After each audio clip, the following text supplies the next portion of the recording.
बिस्मिल्लाहिर्रहमानिर्रहीम। कुछ अरसा कबल असलहे के लिहाज से पूरी दुनिया की फ़ौजों को सॉर्ट आउट किया गया तो पाकिस्तान की फ़ौज 8वें नंबर पर थी, जबकि सलाहियतों के लिहाज से पाक फ़ौज पहले नंबर पर थी। पाक फ़ौज को सख्त तरीन ट्रेनिंग के बाद ऐसा आहनी बदन बना दिया जाता है। पाक फ़ौज का एक एक नौजवान दुश्मन की पूरी पलटून के लिए काफ़ी हो जाता है। फिर कलमाए तैयबा के सदक़े अल्लाह रब्बुल इज़्ज़त इन्हें शौक़े शहादत और जज्बाए जहाद देकर नाकाबिले तस्खीर बना देता है। आज हम आपके साथ पाक फ़ौज की ट्रेनिंग की एक ऐसी वीडियो शेयर कर रहे हैं जिसे देखकर ही आपकी रूह कांप जाएगी। एक फ़ौजी को बर्फ़ में डुबाया जा रहा है। दर्जाए हरारत नुक्ताए जमूद तक पहुँच चुका है।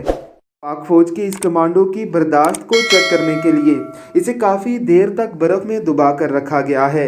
यही नहीं कि इसके वजूद को बर्फ़ में डुबाया गया है, बल्कि इसके चेहरे पर भी बर्फ़ डालकर इसके सांस लेने को भी मुश्किल बनाया जा रहा है, ताकि दुश्मन की किसी भी तरह के टार्चर को बर्दाश्त करने की सलाहियत इसमें पैदा हो सके। पाक फ़ौज का ये शेर दिल नौजवान काफ़ी देर तक बर्फ़ में छुपे रहने के बाद अपने मजबूत आसाब पर कंट्रोल करते हुए दोबारा से उठ खड़ा होता है।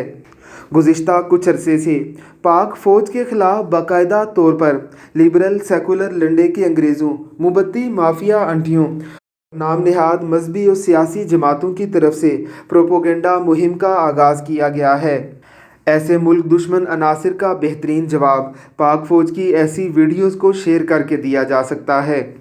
अल्लाह रब्बुल इज़्ज़त की ज़ात पाक फ़ौज और पाकिस्तानी अवाम के दरमियान मोहब्बत और मवद्दत के इस रिश्ते को हमेशा कायम व दायम रखे। आमीन सुम आमीन।